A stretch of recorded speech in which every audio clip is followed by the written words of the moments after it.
tonight for our special screening and Q&A of Shithouse, which we're really just delighted to present to you. This was the film that would have been at South by Southwest this year, and so has had a kind of exciting path to release in this very strange time that we're in. And I'm joined by some wonderful guests.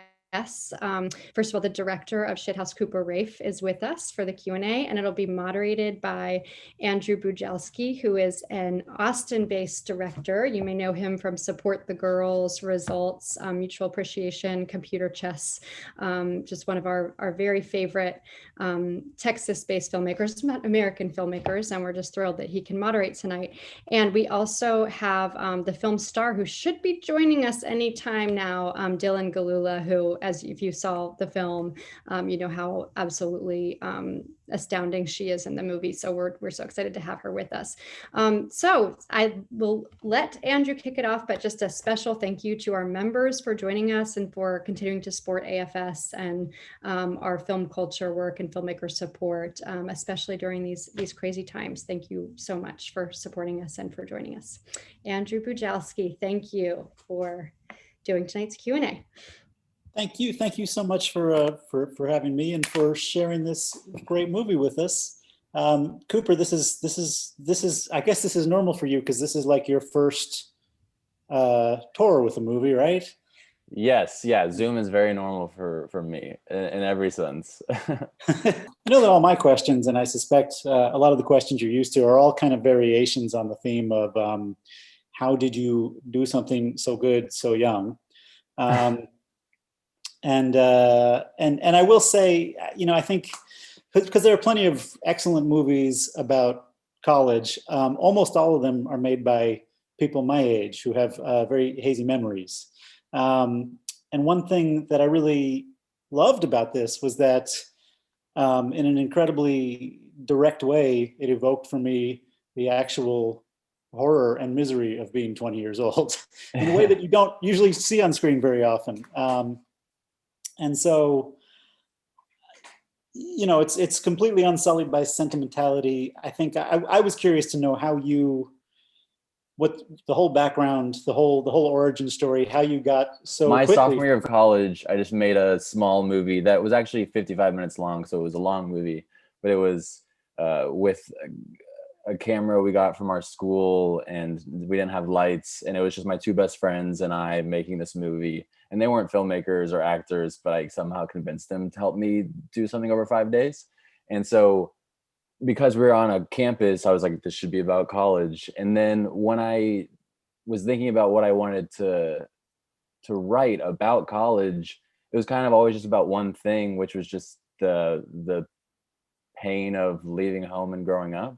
And I think a lot of like what you're saying, I think people who are so far out of college, I think see college as a bit of a playground for writing, and they can write whatever they want, or they come from it from a place of nostalgia. But for me, it was like there was only one thing, and it was about this relationship I had in college with this wonderful girl named Madeline, who Maggie's based on, and who actually acted in that first movie with me. And we're like booming each other during scenes we're acting in. So it was like a very like homemade movie. And then the story is I put that on YouTube. I tweeted the link to Jay Duplass of the Duplass brothers. And then he saw it, liked it. I like said, bet you won't click on this link, and then emailed me after. And then we like got connected, and he helped me, like he mentor produced Shithouse from that small movie. And but yeah, I just think it was always going to be about a very specific thing, like a very specific relationship, but also very specific themes of just how no one prepares you for sleeping under a different ceiling for the first time. And also like but also about parents, like the pain of parents just leaving their kids there and dropping them off and just having to drive away. So I think that was like, it was always going to be a very specific story with very specific themes. And what, having taken that dry run at it, what did you feel you had learned from having made a rough version of the movie before you came into this with Jay as a mentor and whatever other machinery came with that? I think I learned that I liked it. The biggest thing was I thought it was going to be a piece of crap. And even when we were filming, I was like, this isn't not only is this not going to be good, but it's not going to land with anyone because it's so tiny and so like quiet and okay with not being watched, that I was like, no, this is not the way that movies are supposed to go. But I still like was such a big fan of all these movies that are quieter and smaller, but this movie especially just felt like, what person is going to watch this and sit through this? But then when I edited it, I really loved it, and I thought it said exactly what I wanted to say in a very real way. And then I like had all of my doubts, but when Jay reached out, that was like the biggest boost of confidence. So from there, uh I think confidence was the main thing. Like, I was so specific in what I wanted for that short thing, and I think I learned like how to make a movie. I learned everything, but it was just it wasn't that much of a leap. I think it was the biggest thing was just thinking, oh, I think I can do this. That was the craziest thing, was having that realization, like, I think I can make a movie. That's Yeah. because such a big thing to take on. Sure, sure. Well, and I love to hear you talk about allowing it to be quiet and not fearing to be quiet, because certainly, with every passing year, it seems that it's harder and harder to allow ourselves to be quiet in filmmaking. It's so hard to get attention for anything, Right. um, and I think on a lot of levels, there is that kind of that confidence is very evident, both in your comic structure. I think the thing is filled with great gags, and I think, like, for me, I love it when um, you're chased out of the party by the basketball player who you haven't seen for 10 minutes, who you might have thought would have given up. That's, to me, that's like a Charlie Chaplin gag. That's just, Uh-huh. classic structure. But it's also not so, you have those when you need them, but it's not crammed with them. And I wonder also if that's a balance you were thinking about in terms of, were there ever fears like I need more jokes, or I got to get rid of these jokes because they're getting in the way of character.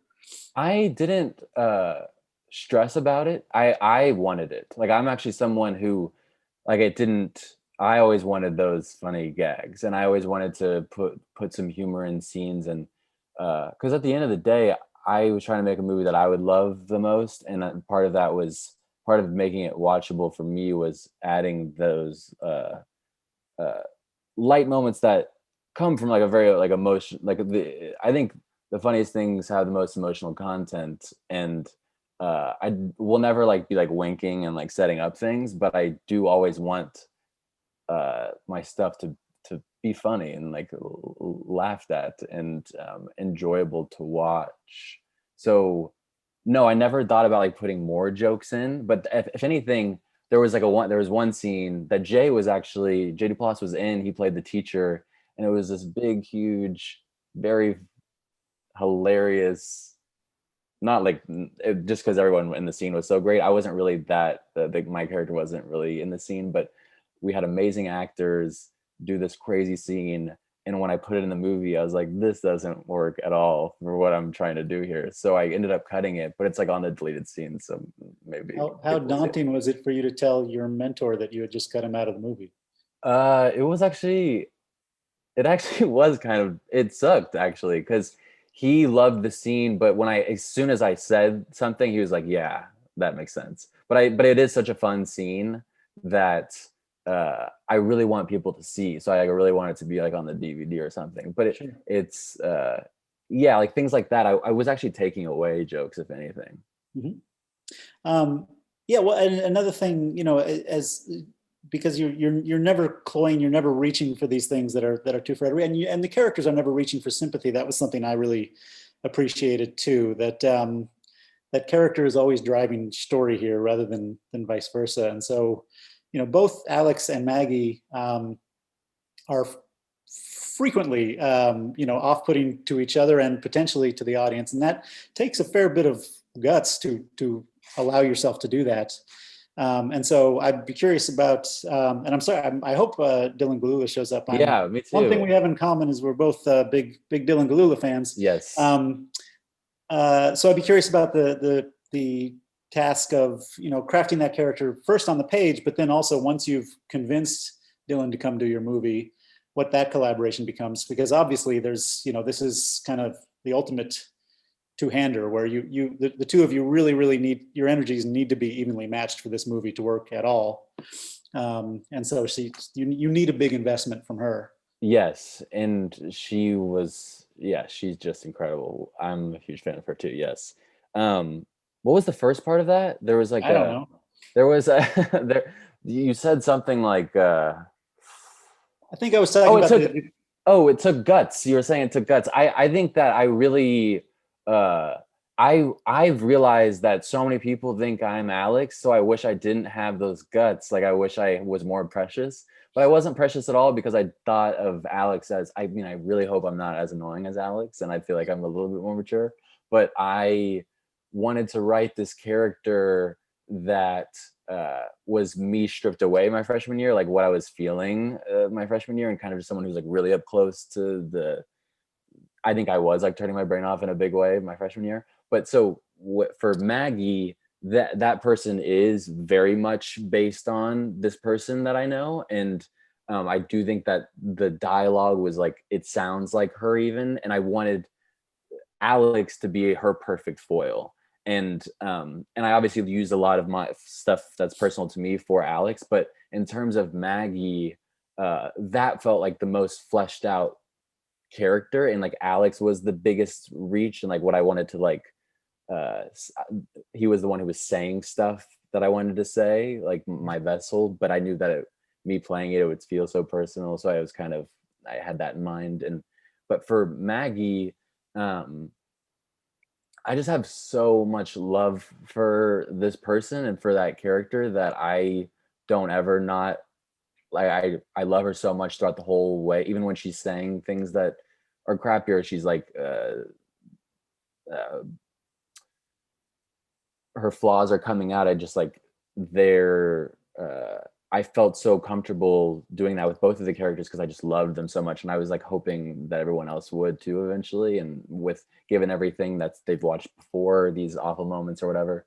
But yeah, Dylan also just and I knew she would, just brought the energy to a different place that I wasn't ready for. That was so nice because as a director who was acting in scenes, I was really wary of, I don't want it to be exactly what I had thought about or exactly what I want. I want something to feel alive in a way that I don't think it would have if Maggie wasn't played by such an incredible actress. And she just brought such a rigid not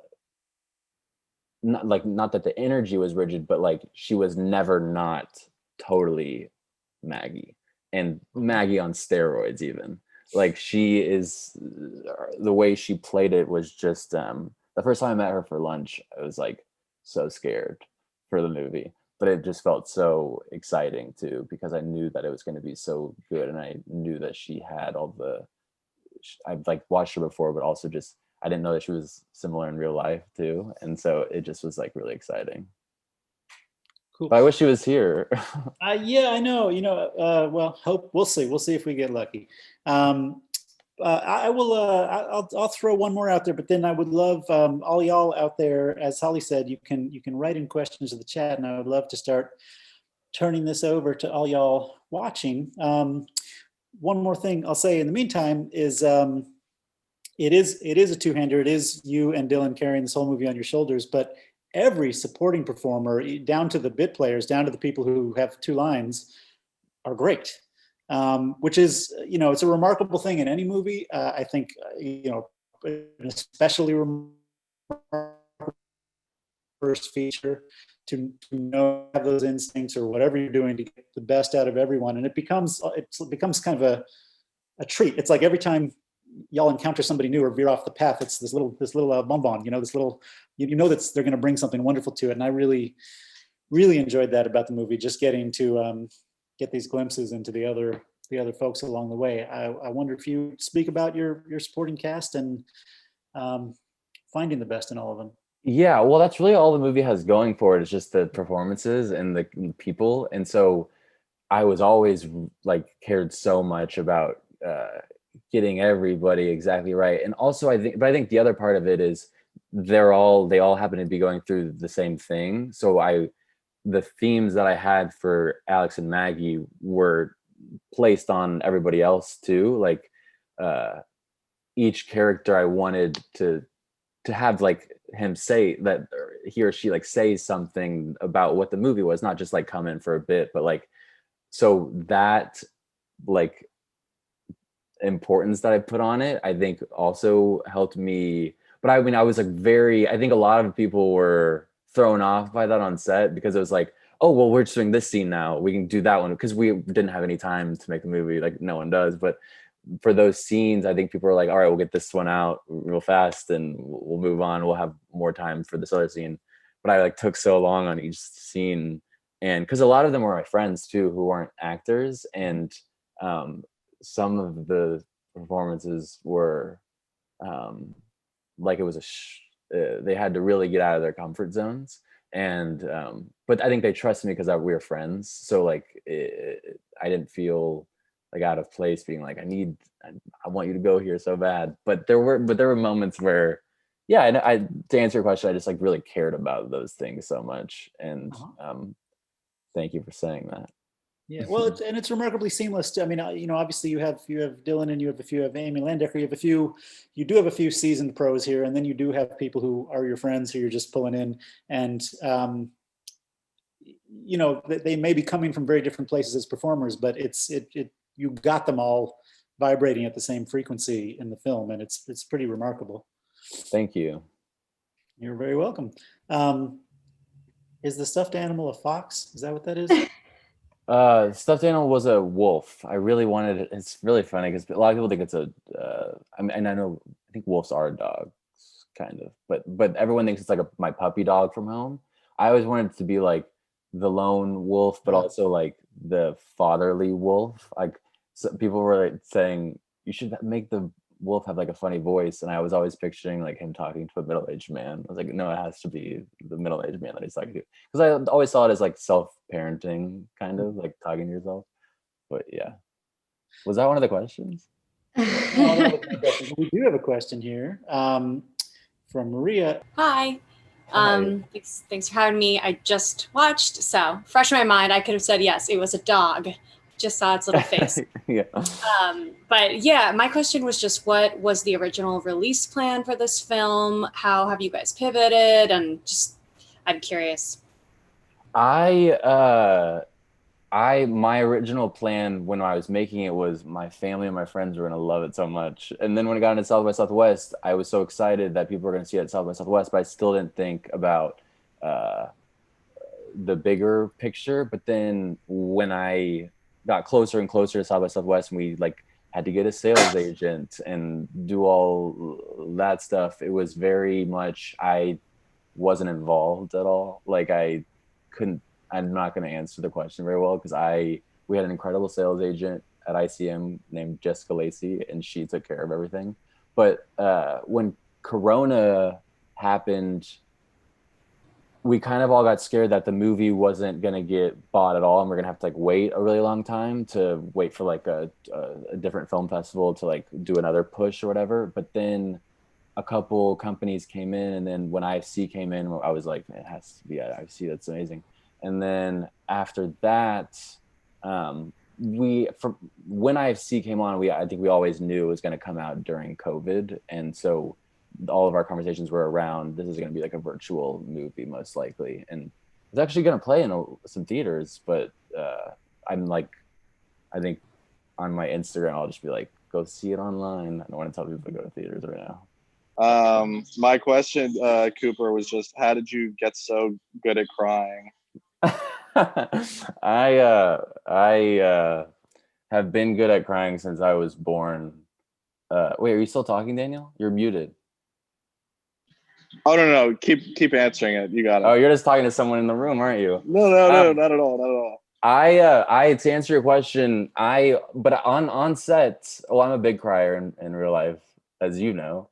But I on set was very tired because I wasn't sleeping a lot, and a lot of the crying scenes were just me. It was really easy to get there because I was just very overwhelmed and stressed and like tired. And as soon as there was a cry written in a scene, and even scenes that weren't, it wasn't written that way, I was like, I think I should cry in this scene. And they were like, I don't know if you should do that again. But I did. And I got the note a lot to like hold back the crying, because I think a lot of times the emotional journey is hold it, hold it, hold it, let it all out, and that lands when you let it all out. But I just really wanted it to be the journey of he's crying by himself, and then all of a sudden he's finally communicating those tears to his mom and sister. And I I'm like turning your question into a great question. I got good at crying at a young age. Holly Eric has a question.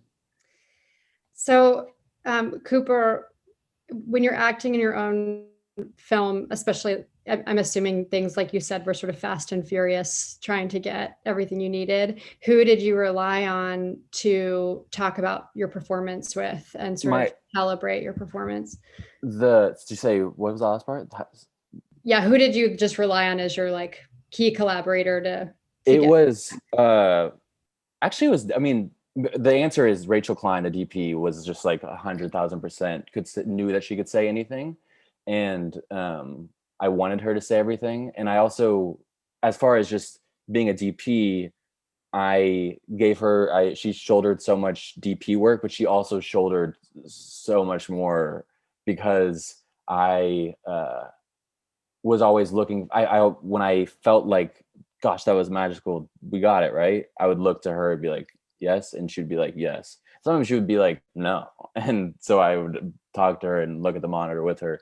But yeah, she was the MVP for sure. But also Dylan, like Dylan's the other answer. Like there was never a question of, did that scene feel right? Because we were right there together. And there was something nice about, I've acted in certain things and they're with other directors, and I don't have a great relationship with that person I'm acting with. So like, I can sometimes like, I didn't feel that, but maybe they did. But we had this relationship where it was very clear if one person was not feeling it, because I was so engaged in like a different way. And she was like so engaged because she's also, I think, was aware that she was like acting with the director at times, but like to push that down felt really nice actually. And it just felt like so fused. Does that answer your question? Oh, your question was just, who is that? No, yeah, no, absolutely. I think that's really interesting. And then with the other cast members, like Andrew was getting at, how did you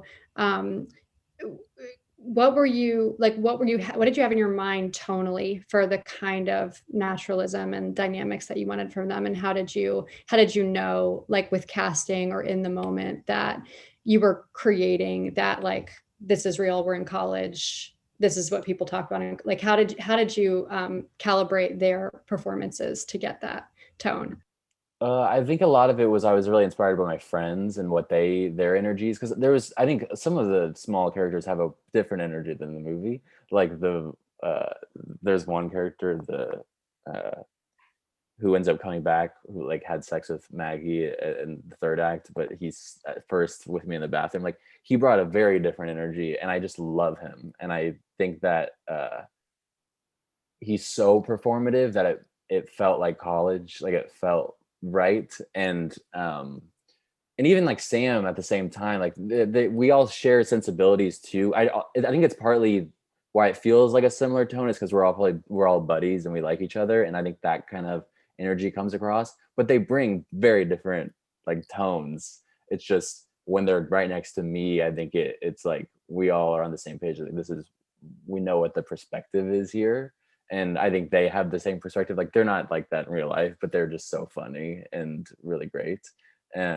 So yeah. One thing that fascinated me was structurally that I wanted to ask you about was the ending, the flash forward. Because when I saw that intertitle come up, or the on-screen 2.5 years later, yeah. I think, and you see them together and you see them happy. I think I was expecting, okay, this is where I find out what happened to them after they spent 2.5 years happily as a couple together. And then you find out almost immediately they're still circling each other. Whatever they've been doing for the last couple days Yeah. has just been extended out into 2.5 years where they still haven't quite gotten around to figuring out their feelings about each other. I found that fascinating, and it's something I hadn't really quite seen in a movie before. And I wonder if you would talk about what's going on there and what also you imagine was happening in those 2.5 years. Well, I really wanted the big thing to be, I was really excited to have people use their imaginations about like what happened. I was like always picturing when they go see the movie and they go talk about it, they're going to talk about what happened in the 2.5 years. And I really liked that idea. But for me, I think that, I mean, obviously they just grew up a ton, but I think Alex has always been around and is always in love. And it's like an inside joke with the friends, like, and with Maggie, we started filming what was going to happen. Like we did like a little montage, and I kind of just like immediately was like, this is not going to work. And I think it was just because of the nature of what had come before, that like a montage of like what happened would have felt like a different movie. And so it just felt, the movie always asks you to meet it where it is, so it just felt right to not show. But I think Maggie, yeah, I just love that they have been circling and they have been becoming better and better friends. And also like maybe Maggie, I also pictured Maggie doesn't treated him poorly, because Alex, the way that those 2 days or those 3 days end is Alex is kind of mean, and that gives Maggie a little bit of a, not a leg up, but like a room to fuck up more. And so I kind of pictured the 2.5 years, like Maggie is hooking up with other dudes and not even, and Alex has learned, I don't say anything about that. And I'm really good at just like being there for her. We're friends, we go get lunch, but like she's with other dudes and I look this way and I don't care. And so there was a part of me that when she does ask, and there's also this phenomenon, all my friends who have graduated, not all of them, but like there's like 3 friends of mine who just graduated, who are like dating kids from like a year younger than them who are still at college. I think there's like this phenomenon where I'm always interested in what people cling to, not how they change. So like, I think that was part of it. But there's also like, that's what the movie is like, in the phone call with the mom, Alex is like, I at least want to try. And I think Maggie is having that moment after 2.5 years of, I at least want to try. Like I need to try, but she wouldn't want to try until like she's leaving, and like, I wanted that complicated thing to be in there. But also there was a big decision I had to make where I kind of wanted Alex to be like, I don't think that's right. Like, I don't think you want to date, but I don't think you really want to, because I don't know if Maggie really wants to. But then I was like, no, Alex is going to say yes. Of course he's going to say yes. And I thought it was so sweet. And I wanted, I always thought of Alex as like, I want him to always bring comfort to like an audience. Like he really does like care. That's who he is. And so him saying yes, and then like walking into the dark at the end, I don't think they're going to make it. I don't think they're going to probably end up together, but I did want to show that they're going to try at this point in their life where she's graduating, and it felt too, we need to at least give it a go. And they wouldn't have done that before that. So yeah. It looks like we've got another question here from Corey's iPad. Hi. Hi, Cooper. I wanted to say I really enjoyed the movie, so thanks so much for giving us a chance to watch it. I really enjoyed the scene where, you're playing basketball and a gentleman shows up, and, we kind of assume that he's your father. And then I was watching credits and I noticed that he probably actually is your father. So I wanted to know if you could confirm that, and if you could tell us the motivation behind it, because that's not actually your mom playing your mom in the film. So I thought it was interesting that it's probably your dad actually playing your dad. So I'd like to know more about that.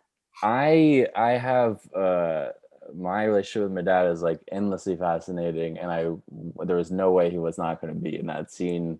And when I came up with that scene,